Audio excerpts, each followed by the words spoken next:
Vemulawada municipal ఎన్నికల సమరం climax దశకు చేరుకోవడంతో పట్టణంలో ఎన్నికల వాతావరణం మరింత వేడెక్కింది. అభ్యర్థులు పగలు మాత్రమే కాకుండా రాత్రి వేళల్లోనూ ప్రచారాన్ని ఉధృతం చేస్తున్నారు. ఈ నేపథ్యంలో 9వ వార్డు బీఆర్ఎస్ కౌన్సిలర్ అభ్యర్థి మాజీ మున్సిపల్ చైర్మన్ రామతీర్థపు మాధవీరాజు రాత్రి వేళల్లో ఇంటింటి ప్రచారం నిర్వహిస్తూ ఓటర్లను ఆకట్టుకుంటున్నారు. చీకటి పడినా లెక్క చేయకుండా వార్డుల్లోని ప్రతి వీధిలో పర్యటిస్తూ ఓటర్లను నేరుగా కలుసుకుంటూ మద్దతు కోరుతున్నారు. గతంలో తాను మున్సిపల్ చైర్మన్ గా పనిచేసిన సమయంలో వేములవాడ పట్టణంతో పాటు 9వ వార్డులో చేపట్టిన అభివృద్ధి కార్యక్రమాలను ఈ సందర్భంగా ప్రజలకు గుర్తు చేస్తున్నారు.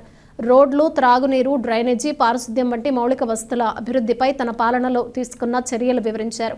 అభివృద్ధి పనుల పట్ల ప్రజల నుంచి వస్తున్న ఆదరణే తనను మరోసారి ప్రజల ముందుకు తీసుకువచ్చిందని మాధవీరాజు తెలిపారు. మరోసారి అవకాశం ఇస్తే 9వ వార్డును ఆదర్శ వార్డుగా తీర్చిదిద్దుతానని హామీ ఇచ్చారు.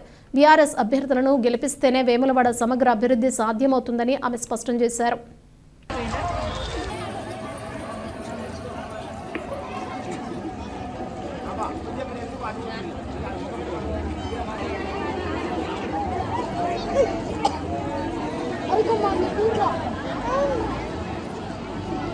కదంటే ఇక్కడ పోటీ చేయడానికి ఎవరు కూడా ముందుకు రాలే.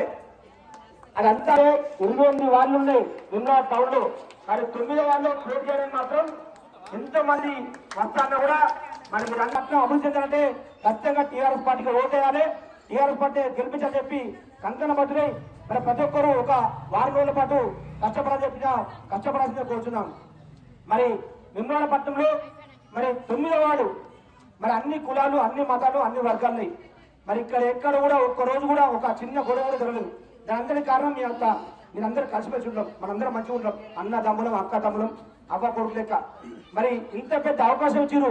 మీ అవకాశాన్ని నేను మమ్ము చేయకుండా 5 ఏళ్ళు, ఇంకొక 5 ఏళ్ళు మీకు ఎప్పటికీ నిరంతరం మీ కొడుకు లెక్క, మీ తమ్ముడు లెక్క, మీ అల్లుడు లెక్క మీకు ఎవరు ఎట్లా శుద్ధం ఉంటే అట్లా 28 వాళ్ళు ఉంటే 9వ వాడే ఎట్లుందో చూపించాలని చెప్పి మీ అందరికీ ఓటు ఎక్కడ కూడా వేస్ట్ కాకుండా మరి ఒక క్రమశిక్షణతో ఒక నీతి నిజాయితీకి ఓటేది మీకు మేము ఎప్పటికీ నిలబడ్డాం.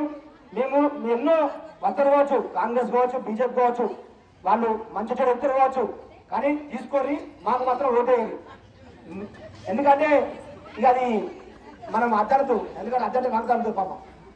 అందుకనే మరి ఇక్కడ స్థానికులు ఎవరు, ఇక్కడ ఆపసంపన్నులు ఎవరు పాల్గొంటారు, మరి మనోడెవరు మంచోడెవరు చూసి మాత్రం ఓటేయాల్సిందిగా కోరుతుంటూ మరి సమస్య మా మహిళా తల్లందరికీ, మా అన్నలకు, మా నాన్నలకు అందరూ కూడా ప్రత్యేక ధన్యవాదాలు. నమస్కారాలు, ధన్యవాదాలు తెలియజేస్తున్నాను. Thank you much. ఈ విధంగానే మీరు రుణపడి ఉంటాను ఎప్పటికి వెళ్ళగాలం మా ఇద్దరం భార్యాభర్తలు.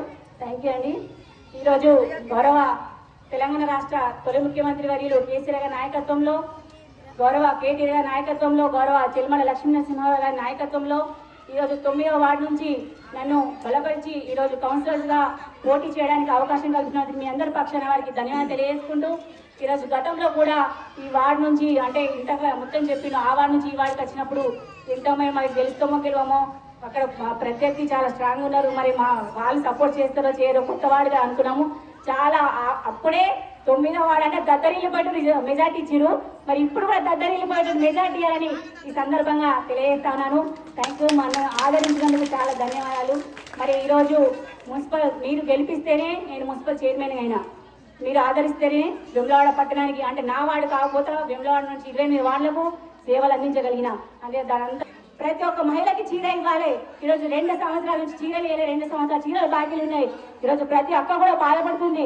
బతుకమ్మకు చీర లేపాయి, ఈరోజు క్రిస్టియన్ తోఫా లేపాయి, ఈరోజు రంజాన్ గిఫ్ట్ లేపాయి అని ప్రతి ఒక్క వర్గం బాధపడుతుంది. అవన్నీ గుర్తుంచుకోరి. ఈరోజు ప్రతి ఒక్కరు కూడా కళ్ళబొల్లి మాటలు చెప్తారు. ఆ రోజు ప్రతి ఇంటికి కూడా గ్యారెంటీ కార్డులు పట్టుకొని తిరిగినా లేదా వాళ్ళు ఆ కాంగ్రెస్ నాయకుడు ఇంటికి వచ్చి ఓటు అడిగితే ఆ గ్యారెంటీ కార్డు చూపెట్టండి. స్కూటీలేవి, ఇందులో చీరలేవి, ఈరోజు తులం బంగారం ఏది 2000 నుంచి 4000 చేస్తున్నారు. అవి ఈరోజు 2500. మన అక్కలు నిజంగా ఇక మార్పు అంటే మార్పు ఏదో ఇస్తారు కావచ్చు అని అనుకున్నాం. తప్పులేదు, అది ఎవరికైనా ఆశ ఉంటుంది. మా అక్కలకు కోడళ్ళకు 2000 ఇస్తారు కావచ్చు, 4000 ఇస్తారు కావచ్చు అని అనుకున్నాము. ఆ మార్పు అసలుకే మోసానికి వచ్చింది. ఈరోజు అసలు 2 ఏళ్ళ పింఛన్ అయిపోతారు. అవునా కాదా? ఇవన్నీ మైండ్లో ఉంచుకొని దయచేసి అక్క చెల్లెలతోటే చైతన్యం అవుతుంది.